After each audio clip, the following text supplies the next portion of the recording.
Ehururu yo kubyara omwani omubavugi ba bodaboda emitwaro 2 omuri Ntungamo yatongozebwaho aha mbuga nkuru za district kandi yabeyebembirwe omureberezi w'obureberezi obwa South Ankole Right Reverend Nathan Ahimbisibwe. Mukamaranga twakusiima abw'ekiteekateeko ekyo kyareesebwe abantu ababebembezi baba bodaboda aba. Omwana ogu baguhirwe aba Ministry y'ebyobuhingi n'oburiisa kandi aba bodaboda 36 kuruga omu magomborora 38 aga Ntungamo buri omwe yatunga ebitiigana eby'ensigo z'omwani.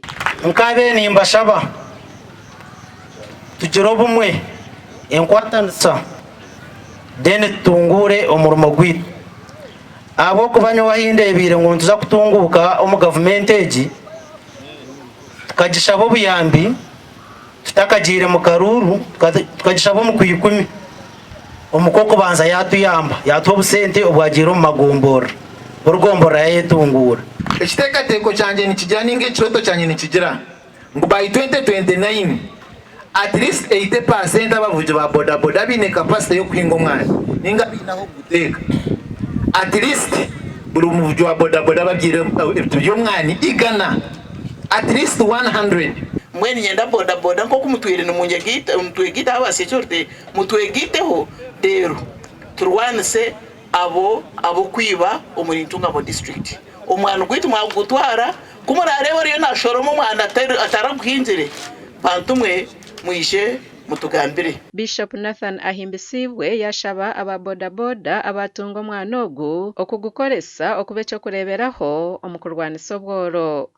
Bodaboda ekiyositamuho n'edduuka y'amaani n'omusiri gw'amaani omumisiri yoine bodaboda ekiri omugyaki n'omusiri onka kyanshemeza mwakwongeraho omusiri gwa kandi omusiri gw'omwani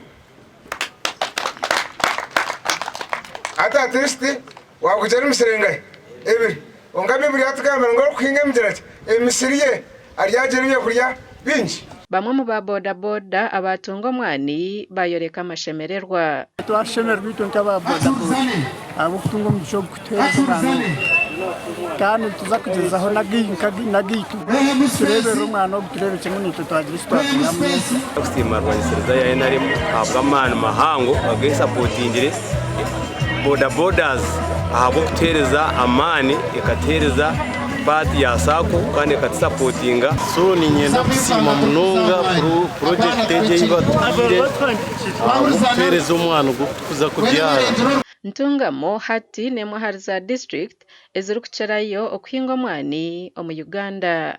Amakuru aga gashakwa Elias Rutugusa omuri Ntungamo.